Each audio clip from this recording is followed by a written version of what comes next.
बात इतनी है कि हमने देखी कपास की मंडी लगी रही है, सनावद में मिर्चा की मंडी बहुत नाम है उसको, सब्जी की मंडी ना भी लगा, अनाज की मंडी भी लगा, पर नारायण भाई भिंडी का भाव भी कीजिए। बताओ, असो सीधो साधो आदमी जो आवनी कोई सामने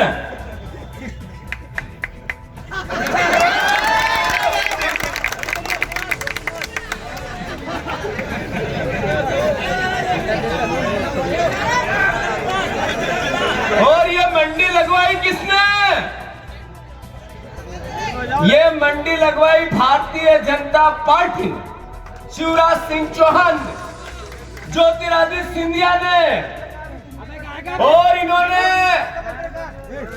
भैया एक मिनट है, लाल कुर्ता में आए हुए तो तेज है थोड़ा। बात इतनी है कि शिवराज सिंह चौहान और ज्योतिरादित्य सिंधिया ने मंडी लगाई दी है। कहीं की मंडी लगाई? विधायक नाम की मंडी। मोदी जी ने मंडी लगाई, इका पहला 14 राज्यनामा विधायक ना की, और सबका बेंगलोर ले जाए। बेंगलोर में फैक्ट्री है कि खरीद बिक्री, पर नारायण भाई यहाँ की जो भिंडी का पहले ले गए थे वो लोग, तो वहां गए बेंगलोर, और जो बाद में नारायण भाई गए तो गए, नेपाल नगर वाली भाभी को भी लेके अब उसका ससुरो मिले महाराज, भाभी को ससुरो तो वो कही कि भैया मैं घर में रोकी दियो।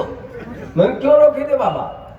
कही कि हूँ कट्टर कांग्रेसी, ये हमारी बहू ने पैसा ले लिया, नहीं चलेगी, अब मैं काम कर लू कांग्रेस को, तो घर में बात चले ससुरो कांग्रेस में, तो बाकी कहीं हो। देखियो तो वीडियो करना नहीं देखोगे, फैला फैला। बात इतनी है कि नरेंद्र मोदी जी को बड़े भाव से देश ने चुना, सबने वोट दिए, सांसद बनाए, देश में बदलाव आएगा, देश में नवयुवकों को रोजगार मिलेगा, 2 करोड़ रोजगार की बात की, जो वादे किए ऊपर से नीचे तक चिल्ला चिल्ला कर, बड़ी बड़ी सभाएं करके, एक वादा पूरा नहीं किया। काम किया तो क्या किया?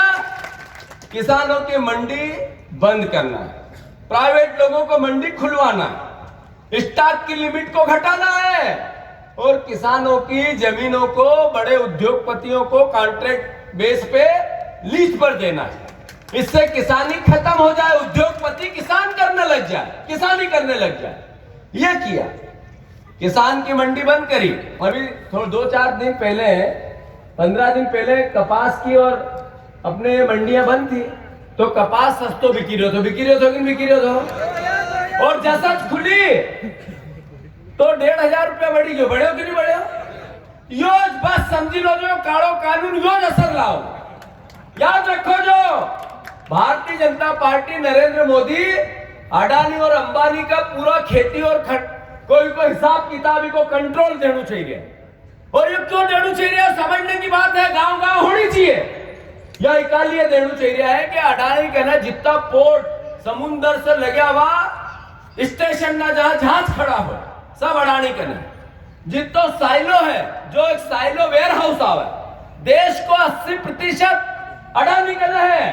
अंबानी का जगह जगह ही खाना पीने की चीज ना बिके का, बड़ा बड़ा ये दुकान ना जिका गए पर माल ना है, ये खाना पीने की चीज ना छोटा व्यापारी ना से इना बड़ा माल में बिका, और अपनी एग्रीकल्चर पर इनको पूरा अधिपत्य रहे।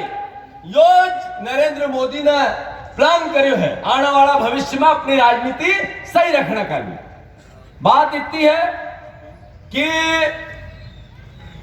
सिंधिया जी, अभी एक वीडियो देखो होगा तुम लोग ना, उनने क्यों कि इमरती देवी को अगर किसी ने कुछ कह दिया तो सिंधिया इमरती देवी के साथ है।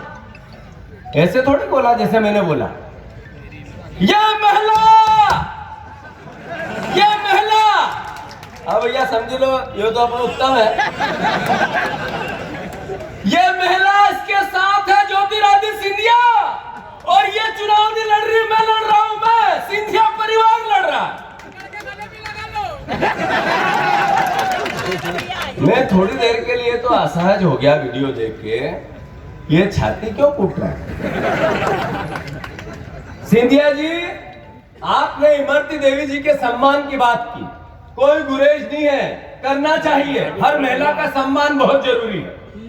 आपने थोड़े दिन पहले कहा कि मैं विशेष परिवार, सिंधिया परिवार में पैदा हुआ जिसकी करोड़ों की संपत्ति है, तो क्या मेरी गलती है? आपने ये भी कहा कि विशेष परिवार में मैं पैदा हुआ, मैं पुराना महाराजा हूं, अब नए नए राजा बने हैं। आप राजा बनो, महाराजा बनो, जो इच्छा हो वो बनो, पर भारतीय जनता पार्टी आपको क्या बनाएगी हमें पता है। पर आप ये बताओ कि इस विरासत के आप वारिस हो जिसने झांसी की रानी की हत्या करवा दी, तो उस विरासत के लिए आप देश से माफी मांगोगे कि नहीं मांगोगे? वो झांसी की रानी भी इस देश की बेटी थी कि नहीं थी? मैं मानता हूं कि अगर ज्योतिरादित्य सिंधिया में थोड़ा पानी हो, थोड़ी शर्म हो, थोड़ी गैरत हो, तो जिस संपत्ति के वो वारिस बनते हैं, उस संपत्ति के वारिस होने के नाते झांसी की रानी की हत्या का महापाप जो उस परिवार ने करवाया था, उसके लिए माफी मांगे। अन्यथा लोग कहेंगे कि सिंधिया जी गद्दार है, अन्यथा लोग कहेंगे कि सिंधिया जी गद्दार है, अन्यथा लोग कहेंगे कि सिंधिया जी गद्दार है। बात इतनी है कि इमरती जी को गुस्सा आता है, इमरती जी को गुस्सा आता है, कमलनाथ जी को गालियां देती।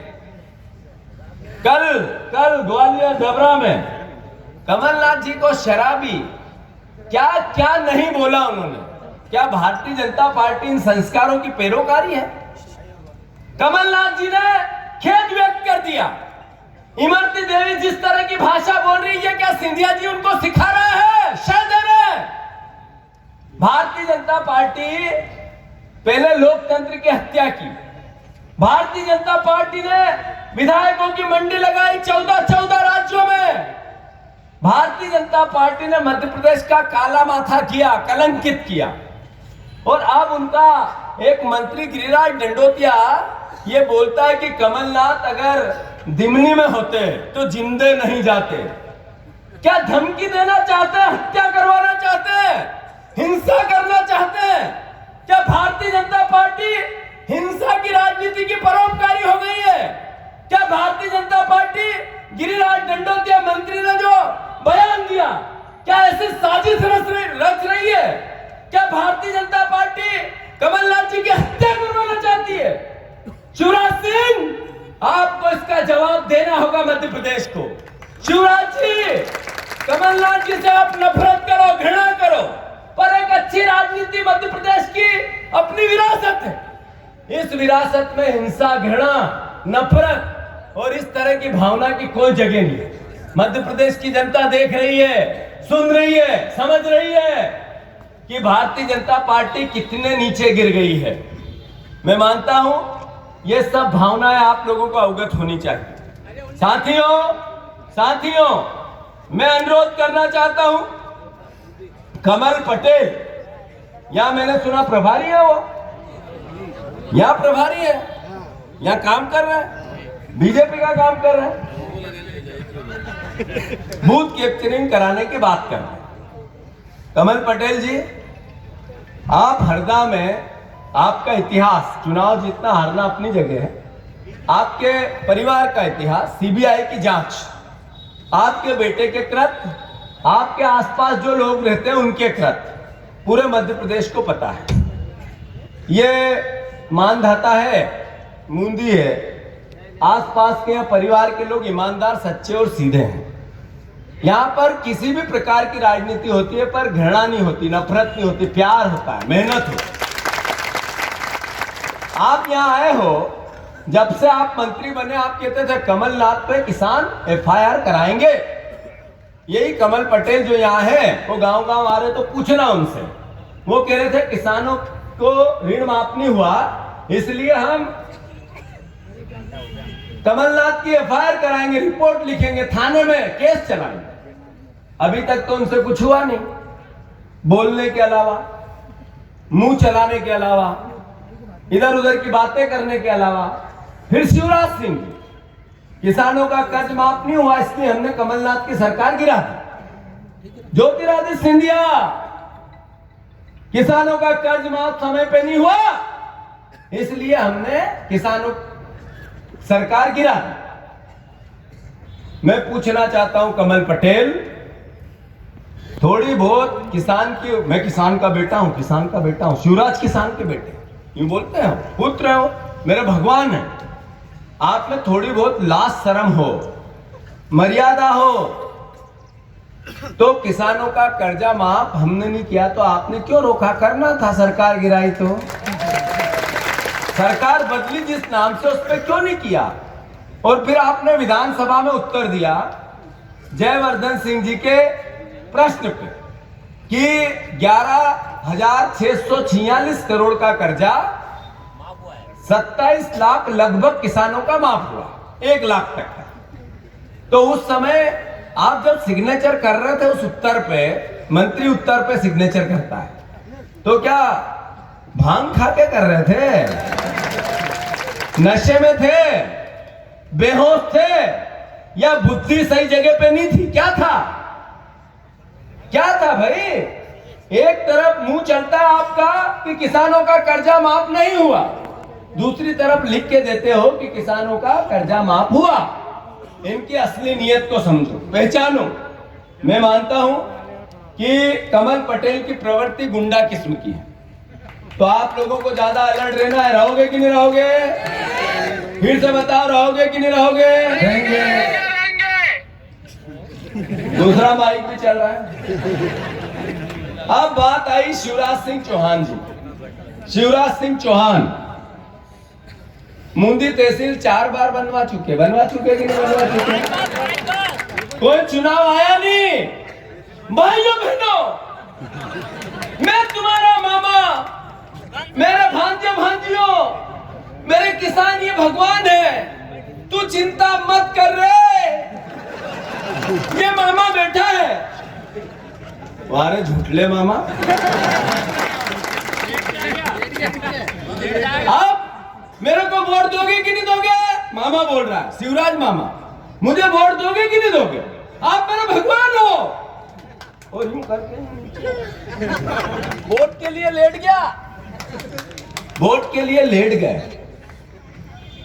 कितना गिराओगे राजनीति, कितना शर्मसार करोगे मध्य प्रदेश को। 4 बार के मुख्यमंत्री हो आप, 3 बार से चुने हुए, जिसका हम सम्मान करते हैं। एक किसान का बेटा मुख्यमंत्री बना, किसान के बेटों को गर्व होता था, पर जब किसान के बेटे ने किसानों के बच्चों को गोली मारी तो शर्म आती है हमें। आप किसान का बेटा मुख्यमंत्री बना, 3 बार किसान के बच्चों को गर्व होता था, पर इस बार सत्ता को चोरी से, डाके से, हत्या के, लूट के, पैसे के दम पे प्रधानमंत्री के साथ मिलकर इस बार मुख्यमंत्री बने हैं। तो लुटेरे हुए कि नहीं हुए? सत्ता के लुटेरे हुए कि नहीं हुए? सत्ता का इन्होंने डाका डाला कि नहीं डाला? तो इन लुटेरे और डाकुओं को हटाना कि नहीं हटाना? मैं मानता हूं 21,000 घोषणाएं अधूरी है। मेरे बच्चों को मुझे रोजगार दिलाना है, दिलाना है, दिलाना है। सिंगा जी का जब पावर प्लांट डला थर्मल का, तो बाहर के लोग आ गए, लोकल लोगों को नहीं लगाया। गलत तो नहीं कह रहा हूं मैं? नए बच्चों को नौकरियां क्यों नहीं दी शिवराज सिंह चौहान इसी विधानसभा में, मौन ढाका में? इसका उत्तर क्या है आपके पास? और इसके लिए बच्चे तुम्हें क्यों माफ करें? यह बताओ, उसका उत्तर दे के जाना। जब भी शिवराज सिंह 4 बार तो आ गए हैं, कितनी बार आए? अरे और आएंगे अभी तो।